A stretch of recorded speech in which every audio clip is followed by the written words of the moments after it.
Un gusto saludarles. En este video vamos a continuar analizando las formas mercantiles que establece el Código de Comercio de Guatemala y que debe de constituirse con una de estas una sociedad mercantil.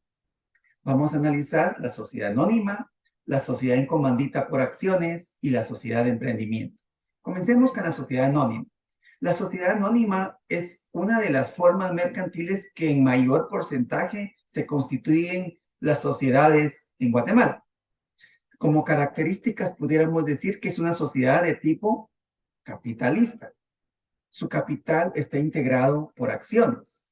Se identifica con una denominación social. Recordemos que las sociedades personalistas se identifican con una razón social. La sociedad anónima, una sociedad capitalista, se identifica con una denominación social que se integra libremente, pero haciendo referencia al giro normal de la sociedad. Claro, con la leyenda Sociedad Anónima o S.A, que es su abreviatura. Pero adicionalmente puede formarse esa denominación social con el apellido y con los nombres de sus fundadores. O sea, aquí tenemos un híbrido, ya que la denominación social también puede integrarse con los nombres y apellidos de los fundadores. Continuando con el análisis, es algo importante para los contadores. Recordemos que estas clases de las sociedades mercantiles, contabilidad de sociedades, va enfocado principalmente al área contable. Y ahí pudiéramos citar algo interesante. El capital mínimo pagado de una sociedad anónima es de 200. Podemos también identificar tres clasificaciones de su capital. Capital autorizado, capital suscrito y capital pagado. Vamos a ver más adelante cuando ya entremos a la práctica y entremos a analizar las clases de capital, las clases de acciones, vamos a profundizar en estos tres conceptos. Sin embargo, es interesante conocer que del capital autorizado, del que está registrado como máximo para una sociedad, debe de estar suscrito, es decir, existir un compromiso de los inversionistas en un 25% de ese monto. Del capital mínimo inicial que platicábamos, que debe de ser de 200, si ese monto llega a 2,000, ya debe de constituirse ese capital pagado por medio o aperturarse una cuenta en una institución bancaria. Continuando con el análisis, pudiéramos ver los órganos. Al igual que las anteriores sociedades, las personalistas, tenemos también órganos, el órgano superior, el órgano de decisiones, por otra parte, el órgano de administración y el órgano de fiscalización. El órgano supremo, contrario a las sociedades de tipo personalista, que se constituye por una junta general o una junta totalitaria, en las sociedades capitalistas se clasifican como asambleas. En la sociedad anónima podemos identificar tres tipos de asambleas. Las asambleas generales, las asambleas especiales y las asambleas extraordinarias.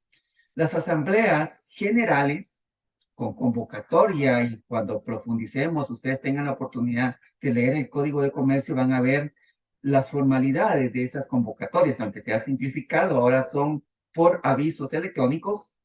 Estas asambleas generales se dividen en asambleas ordinarias y asambleas extraordinarias. En la asamblea ordinaria se realiza una vez al año, generalmente dentro de los primeros 4 meses del cierre contable. Tiene como propósito principalmente conocer la gestión del periodo anterior, conocer su estado de situación financiera, conocer su estado de resultados, su rendimiento, ver y nombrar los administradores o cambiarlos, entre otras cosas. Esto se ve en la asamblea ordinaria. Podemos hablar también del quórum de presencia, es decir, cuántos accionistas con derecho a voto se necesitan como mínimo que estén presentes para que la asamblea sea formalizada, y tenemos el quórum de decisión. El quórum de presencia en una asamblea ordinaria debe estar constituido con la mitad de los accionistas con derecho a voto. Y ya dentro de la asamblea ordinaria, cuando se cumpla este quórum de presencia, las decisiones se toman con la mitad más uno de los presentes en la asamblea ordinaria. O sea, tenemos que tener cuidado con estos quórum. El quórum de presencia, el 50% de los accionistas con derecho a voto, y el quórum de decisión con el 50% más uno de los votos. Las asambleas extraordinarias pueden realizarse en cualquier momento durante el año, claro, siempre con la debida convocatoria, solo que aquí cambia el quórum de presencia. Ya no es un 50% como en una asamblea ordinaria, general ordinaria, sino va a ser con un quórum de asistencia o de presencia del 60% de los votos. Y, mucho ojo, el quórum de decisión va a ser con el 50% más uno del total de los accionistas con derecho a voto, no de los que estén presentes. Recordemos que es una asamblea extraordinaria que tiene su propia agenda, puede ser convocada por el órgano de administración o el órgano de fiscalización. Entonces, las decisiones se van a tomar con el 50% más uno, pero de los accionistas con derecho a voto. ¿Qué temas se pueden ver en una asamblea general extraordinaria? Entre los temas se pueden citar conocer la emisión de bonos, la emisión de acciones o, en su caso, modificaciones a la escritura constitutiva de la entidad. Ya vimos lo que son las asambleas generales. También existen asambleas especiales. Estas se refieren, como vamos a ver más adelante, hay diferentes tipos de acciones. Entonces, las asambleas especiales se tratan o se convocan para ver aspectos o decisiones que tienen que ver o que repercuten en solo un grupo de accionistas, en una sola clasificación de acciones. Y por último tenemos las juntas totalitarias, las cuales no necesitan convocatoria, funcionan igual que las juntas totalitarias. Las asambleas totalitarias se van a realizar cuando se junten o se reúnan, mejor dicho, el 100% de los accionistas con derecho a voto. Es importante citar que en una asamblea totalitaria la agenda debe de ser aprobada por unanimidad. En cuanto a los órganos de administración, podemos citar que este se nombra en las asambleas ordinarias, puede nombrarse un consejo de administración o un administrador. Si fuera el caso que se nombra un administrador, este tiene un plazo máximo de 3 años, el cual pues puede ser prorrogado y, algo importante, puede ser accionista o no puede ser parte de los accionistas. En cuanto al órgano de fiscalización, este está integrado por contadores, auditores y comisionistas. Conversemos a continuación brevemente de lo que es una sociedad en comandita por acciones. La sociedad en comandita por acciones, similar a la sociedad en comandita simple, se caracteriza, entre otros, por tener dos tipos de socios: los socios comanditados y los socios comanditarios. Los socios comanditados tienen el mismo papel que la citada sociedad en comandita simple. Su aporte es ilimitado, su responsabilidad, perdón, mejor dicho, su responsabilidad es ilimitada, es subsidiaria y es solidaria. Los socios comanditarios, su responsabilidad se limita al monto de sus aportes. Una sociedad en comandita por acciones se identifica con una razón, es decir, con el nombre y apellidos de los socios, en este caso de los socios comanditados. Claro, agregando la leyenda sociedad en comandita por acciones. En cuanto al órgano de administración, está a cargo de los socios comanditados y el órgano de fiscalización está a cargo de los accionistas comanditarios. Se puede ver y hay alguna dificultad en identificar si es una sociedad de tipo personalista y una sociedad de tipo capitalista, ya que tiene una identificación con una razón social. Sin embargo, tenemos también que los aportes son en acciones.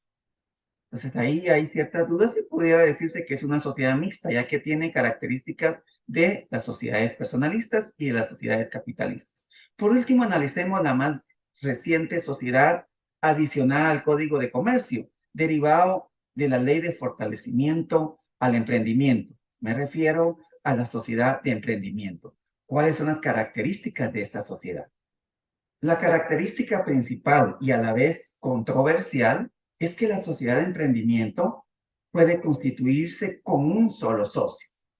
Recordemos que cuando hablamos de sociedad nos referimos a dos o más personas que tienen un acuerdo solemne, donde referíamos en el video número 1 que al hablar de solemne se refiere a que es constituido mediante una escritura pública.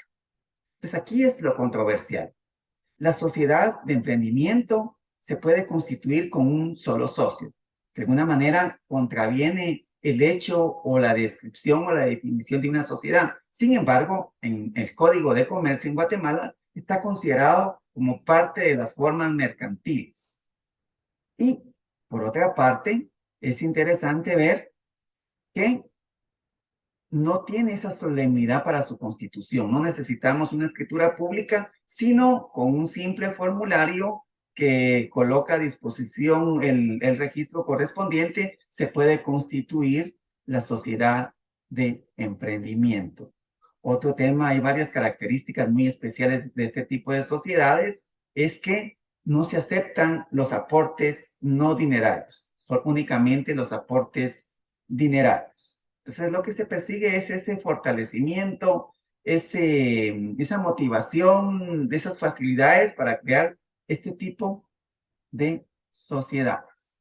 Para finalizar, continuando con sus características, podemos indicar que se tiene un plazo de 1 año para que los accionistas que hayan suscrito las acciones, estas sociedades se constituyen, su capital está constituido mediante acciones. Una vez suscritas esas acciones, se tiene 1 año de plazo para pagarlas.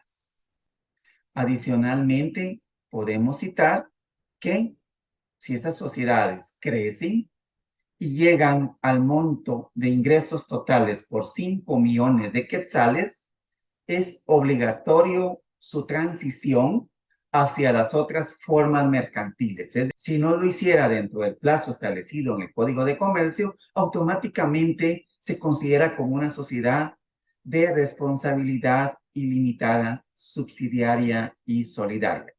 Con esto cerramos los videos de la primera clase donde vimos a grandes rasgos las características de las sociedades mercantiles, lo que es un comerciante, quienes no son comerciantes. En la clase número 2 comenzaremos a ver las acciones, tipos de acciones y su contabilidad. Muchas gracias. Los invitamos a seguir este canal.